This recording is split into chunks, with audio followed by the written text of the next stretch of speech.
The Adventures of Sam Spade, Detective. Brought to you by Wild Root Cream Oil Hair Tonic, the non-alcoholic hair tonic that contains lanolin.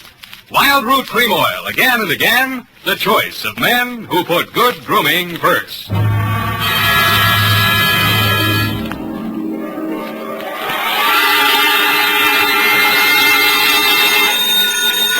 Sam Spade, Detective Agency. It's only me from over the sea. Oh, it's Sam. How was it at the beach? Same as always, foggy. Did you go in?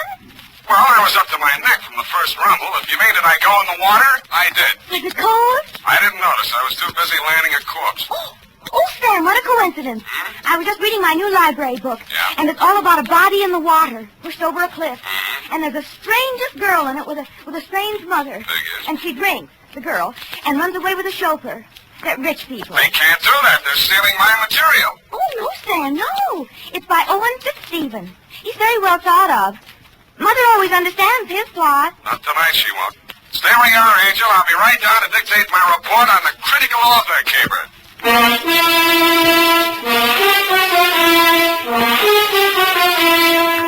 Dashiell Hammett, America's leading detective fiction writer and creator of Sam Spade, the hard-boiled private eye, and William Spear, radio's outstanding producer-director of mystery and crime drama, join their talents to make your hair stand on end with the adventures of Sam Spade. Presented by the makers of Wild Root Cream Oil for the hair. You know as well as I do, fellas, your hair is one of the first things any gal notices. So it's really important to keep your hair spruced up right all the time. The answer? Why, of course, Wild Root Cream Oil Hair Tonic. Wild Root Cream Oil grooms your hair neatly and naturally, relieves dryness, and removes loose, ugly dandruff. I have a hunch, fellas, she'll help herself to another look if you're using Wild Root. Get Wild Root Cream Oil Hair Tonic in bottles or the handy new tube. It's again and again the choice of men who put good grooming first. Later in this program, we'll have an important announcement. Listen for it. And now, with Howard Duff starring as Spade, Wild Root brings to the air the greatest private detective of them all in the adventures of Sam Spade.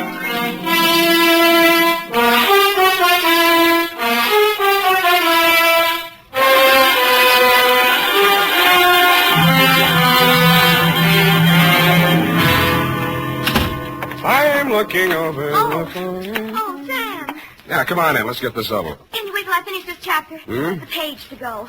The detective had just found this girl in the sorted rooming house. Mm-hmm. He had this fight with her boyfriend and boinged him. Boinged him? And now butter wouldn't melt in her mouth. But I don't trust her. What's the name of the book? Morgue Fruit. Morgue Fruit. His last was The Spindly Stiff. That was about this neurotic nurse who was in love with her employer. Effie, how long have you been reading this kind of trash? What's not trash, Sam? Well, he really makes his characters live. And I love his detective. He's real hard-boiled like in Dashiell Hammett. Hassle, damn it. Mark your place and come in. All right, Sam. Oh, dear. Ready? Yes, Sam. Oh, I can hardly wait. That's the way I like you, eager. To finish the chapter, I mean. Please. I wonder what she's up to. She's guilty, of course. Of course, but what of? You can read it when I'm finished. Oh, my goodness, we've got a report to get out, and here we are chattering about books. Date, August? I will give the date. Yes, Sam. Date? Philadelphia. To Missing Persons Bureau, San Francisco Police. Attention, Sergeant Schwartz from Samuel Spade, license number 127596. Subject, Gabrielle Leggett. Dear Dave, I should have handed it over to you at the start, but you know me, I'm greedy. I cashed the check she'd sent me as a retainer without consulting my better judgment. Gave the money to Effie to pay bills without batting an eye. Borrowed a dime car fare from the corner newsboy without collateral. And arrived in front of the Leggett Mansion on Nob Hill without the foggiest notion of what I had been retained for. I'm Gertrude Leggett, Mr. Spade. It's about my stepdaughter, Gabrielle. She's been missing since the funeral. Whose funeral was that, Mrs. Leggett?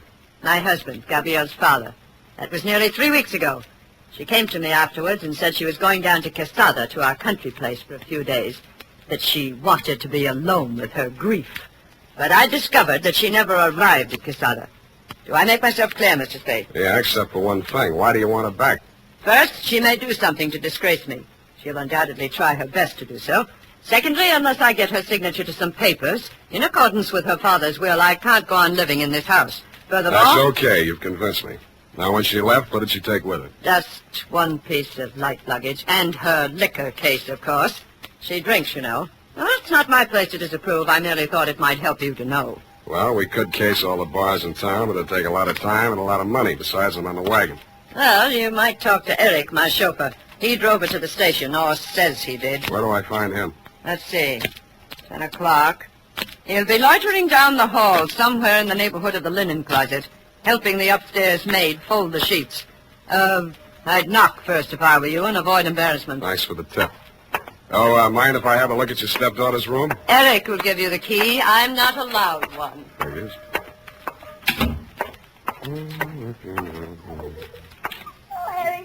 Oh, baby.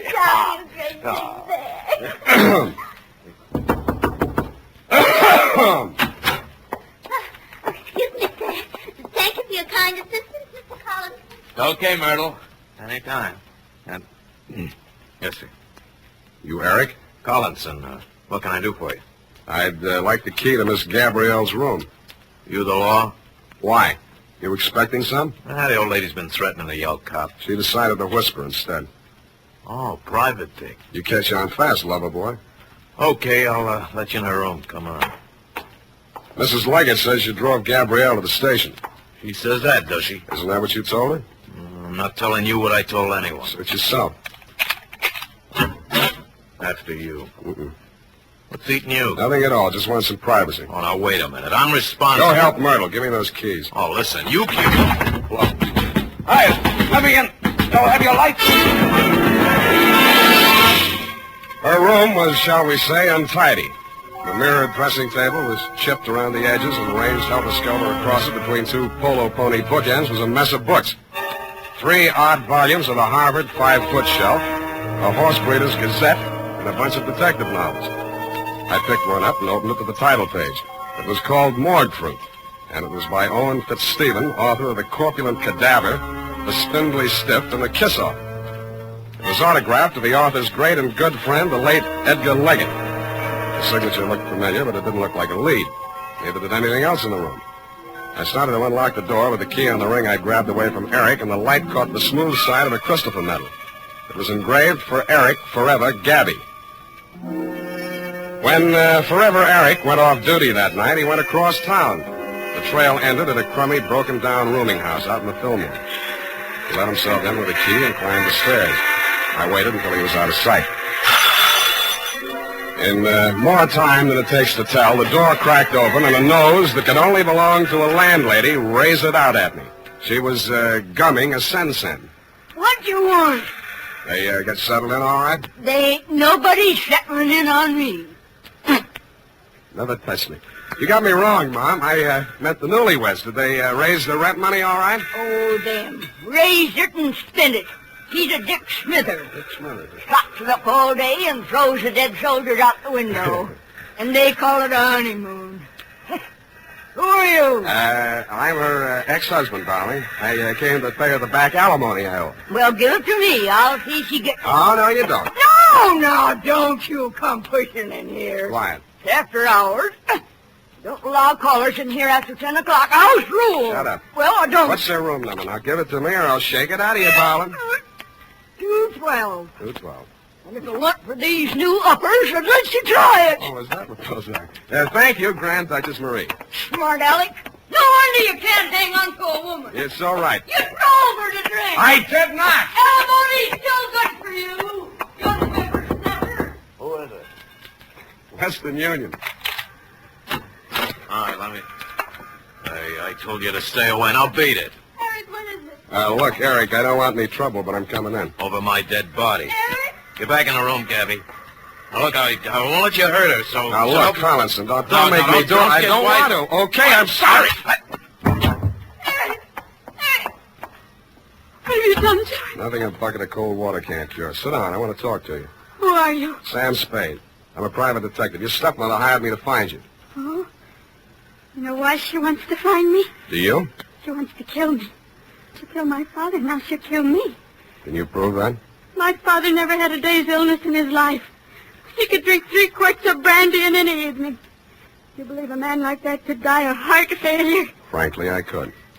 Now she's starting the same kind of talk about me. Wants to railroad me to the insane asylum. Do I seem crazy to you? No. A little nervous, maybe. This idea you have about your father's death. Talk some more, will you? All right. I'll tell you the whole thing. But I gotta have a drink first.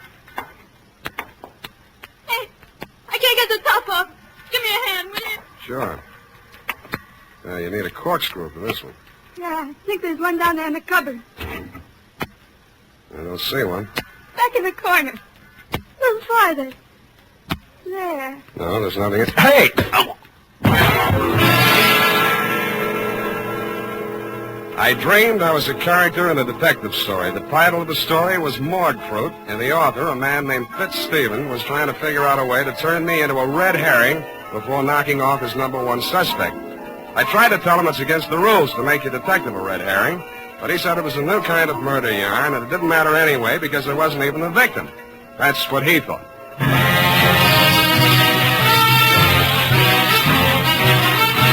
The makers of Wild Root Cream Oil are presenting the weekly Sunday adventure of Dashiell Hammett's famous private detective, Sam Spade.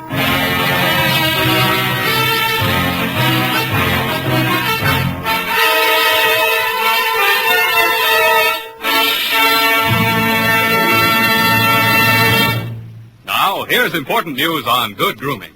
If you want the well-groomed look that helps you get ahead socially and on the job, listen. Recently, thousands of people from coast to coast who bought Wild Root Cream Oil for the first time were asked, how does Wild Root Cream Oil compare with the hair tonic you previously used? The results were amazing. Better than 4 out of 5 who replied said they preferred Wild Root Cream Oil. Remember, non-alcoholic Wild Root Cream Oil contains lanolin. And here's the announcement we promised you. Now you can get Wild Root Cream Oil, America's leading hair tonic, in a generous new 25-cent size, on sale at all drug and toilet goods counters. It's also available in larger economy bottles and the handy new tube. Get Wild Root Cream Oil again and again, the choice of men who put good grooming first. By the way, smart girls use Wild Root Cream Oil too, and mothers say it's grand for training children's hair.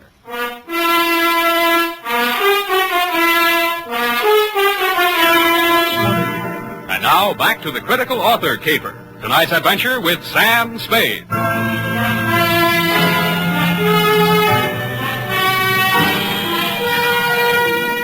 When I came to, it had came the dawn, and I was still a character in a detective story, and I felt more like a red herring than I had in my dream. I had dragged myself across my own trail and wound up no place.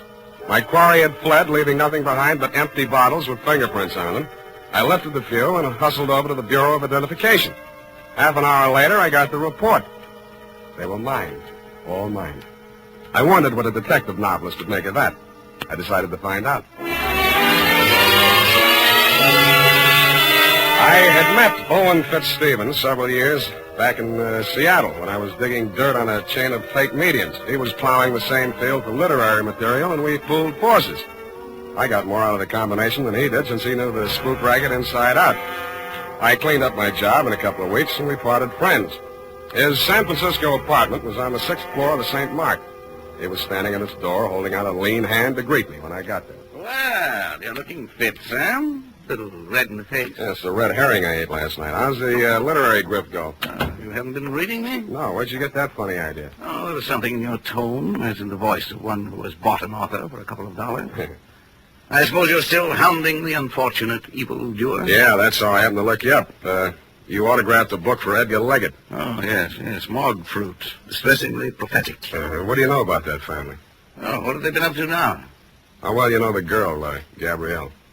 Quite well, since she's a duplicate of her father. She has brains, but there's something black in her. Something she doesn't want to think about but can't forget.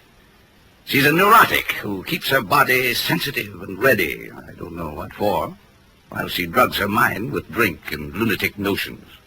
Yet she's cold and she's sane. If I had something I wanted to forget, I'd anesthetize my mind directly, leave my body stay strong and ready. I hope you don't think any of this stuff means anything to me. Oh, yes, I remember you now. You were always like that. Tell me what's up while I try to find one-syllable words for you. You know the fellow that drives for him? Eric? Mm-hmm. Well, he was released from Folsom in Leggett's custody when he was 18 years old. Murdered his father. Nice kid. What about him? Mrs. Leggett hired me to find Gabrielle. I found her with Eric in a rooming house out in the Fillmore. She begged me to save her from her stepmother's murderous schemes, and then she knocked me cold. Well, it's trivial, dull. I've been thinking of the Leggett family in terms of Dumas, and you bring me a piece of Jim Crackery out of O. Henry. If I were writing this, Gabrielle would kill her stepmother, or dupe Eric into doing it for her. Or, no, that won't do. Not sufficient motive. Murder has to have a motive, you know. Why? She's insane, isn't she? I wonder. Are you saying that carelessly, or do you really think she's off? Well, I don't know. She's got a kind of a wild look about her. Her eyes shift from green to brown and back without ever settling on one color. How much have you turned up on her in your snooping around, Owen? Are you who make your living snooping, sneering at my curiosity about people and my attempts to satisfy it? No, we're different, Owen. I do mine with the object of putting people in jail, and I get paid for it, though not as much as I should. But I do mine with the object of putting people in books, and I get paid for it, though not as much as I should. Yeah, but what good does that do? Well, what good does putting them in jail do? Well, relieves congestion. You put enough people in jail, and cities wouldn't have any traffic problems, n'est-ce pas? Well, then all you have to do is to wait till one of them kills the other and put the survivor in jail. It's simple. Yeah, but who's going to kill who? Perhaps they both have plans, both Gabrielle and her stepmother. Looks as if you'd have to guard both of them. I think I'll settle for my client. As far as Gabrielle's concerned, her husband ought to be able to watch out for her. Her what? Husband?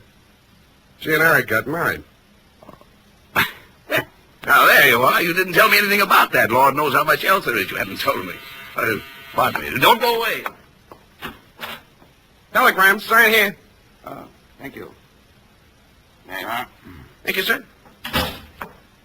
Now, I wonder what... Good Lord, this is positively corny. Listen to this, Spade. I appeal to you as a friend of my dead husband. Come immediately, Sunset Hotel, Quesada. Trouble, danger. Do not communicate. Gabrielle must not know. Signed, Gertrude Leggett. Spade. Yeah? Did you have this wire sent to me as a prank? I was just going to ask you if you sent it to yourself as a prank. I have it. Hmm? The key to the whole thing. It's a red herring.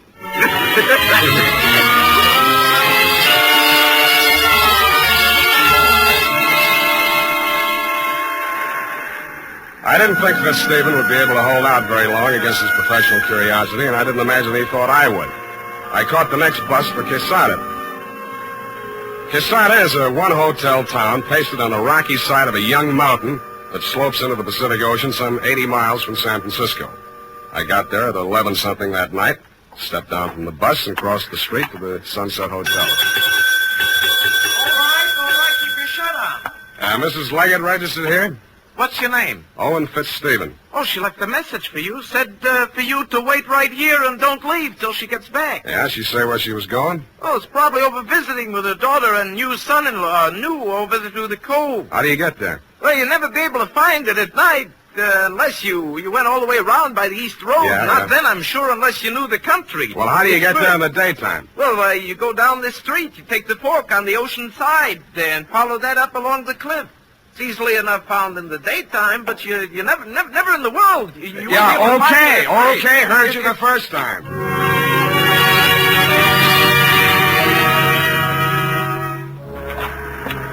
So I waited until morning. Stupid me. I found the road out to the point, but it had never really been a road. The side of the ledge became steeper and steeper until the path was simply a narrow shelf on the face of the cliff. The cliff that sheared off 150 feet or more to ravel out into the ocean. A breeze from the general direction of China was pushing fog over the top of the cliff, making a noisy lather of seawater at the bottom.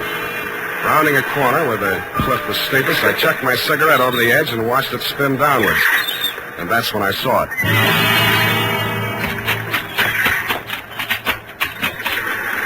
I had to go waist deep into the Pacific to lift the body.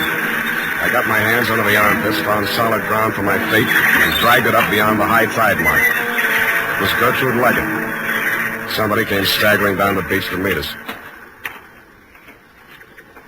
She dead?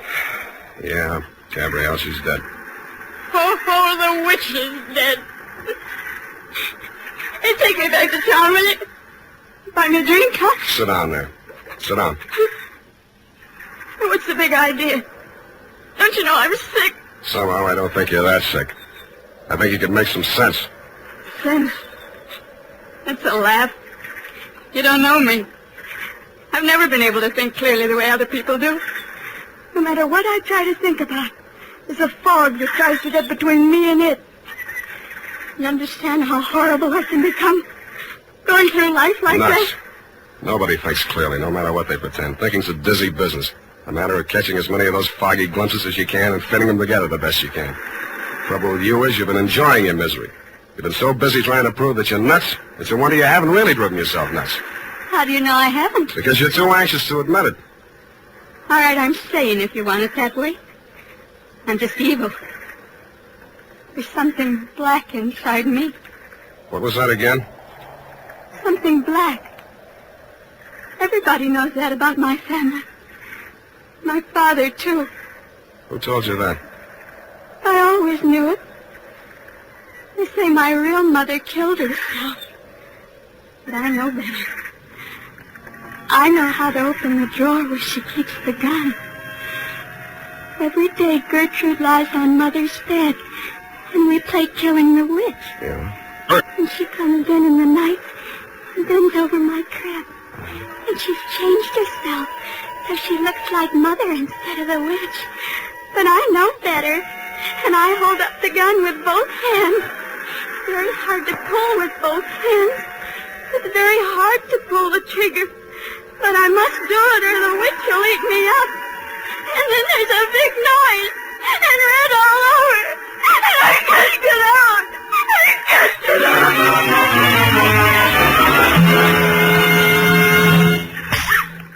Now listen to me. You were beginning to make some sense. Now don't run away from it. Gertrude was lying on your mother's bed. That's your stepmother? Yeah. She was my nurse. She married Father. Not so fast. How old were you when your mother died? 4 and a half. Did your father know about the game with the gun? No, I don't think so. Did anybody? Gertrude said I must never tell anyone, because they'd send me away. And I never did. Not till I grew up. I was with Owen Fitzstephen. Yeah. I had a lot to drink. I told him. After that, he began seeing Gertrude. And finally, my father died. But it didn't do her any good, because Owen really loved me. Now watch it. Now, let's get this straight. You'll have to straighten it out again later on with a doctor to help you. This is to help me. When you were a little child, Gertrude taught you that killing the witch game to use you as a murder weapon against your mother. Then she filled you full of ideas of guilt and fear so you'd keep quiet about it. When you told the story to Owen, he blackmailed your stepmother into knocking off your father. That made you feel responsible for his death, too, so you ran away. Now, Gertrude said I killed her, too. You might, but I doubt it. Now, try and remember. Was Owen up here tonight? I thought I heard his voice, but I hear voices sometimes. I'm hearing it again. Listen. Did you hear anything?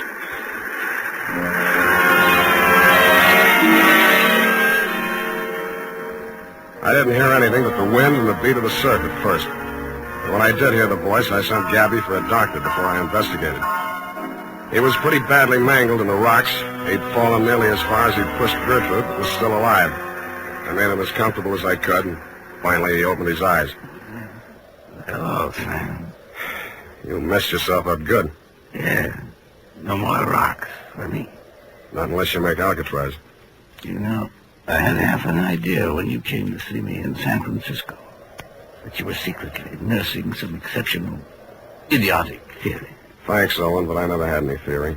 The whole thing dropped into my lap. Don't be too sure of that. Understand, at present, I admit nothing. Later on, if I'm forced to, the very number of my crimes will be to my advantage.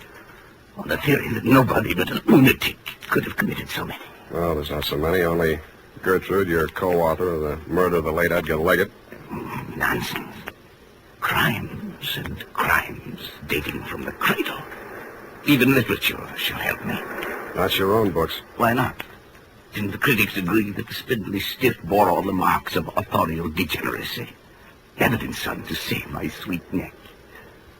And I shall wave my mangled body at them.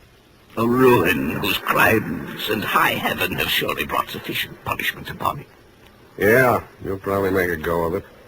Legally, you're entitled to beat the jump if ever anybody was. Illegally, You mean insane? Tell me the truth, Sam. Am I? I think that's what they'll say. But that spoils everything. It's no fun if I'm really cracked. No fun at all.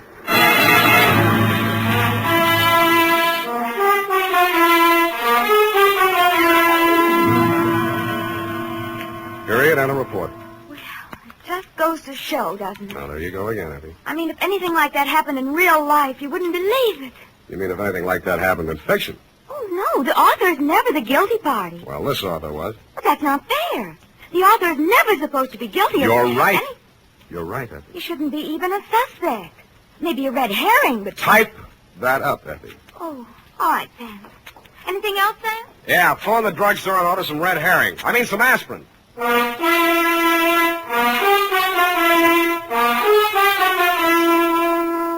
More and more folks are turning to famous Wild Root Cream Oil every day.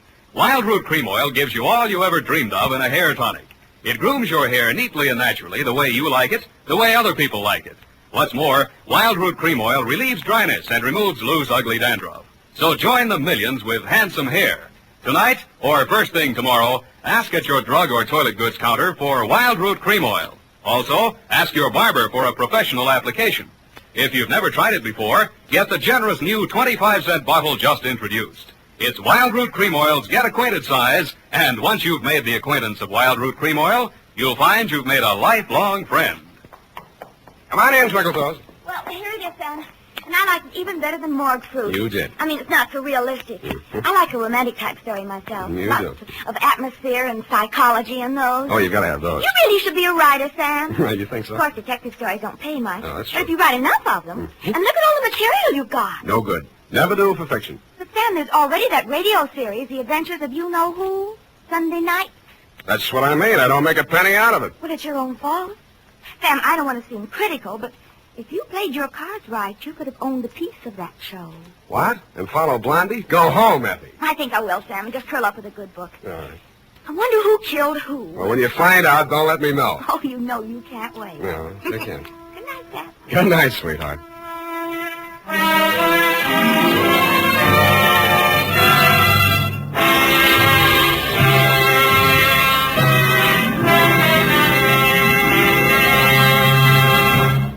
The Adventures of Sam Spade, Dashiell Hammett's famous private detective, are produced and directed by William Spear. Sam Spade is played by Howard Duff. Lorene Tuttle is Effie.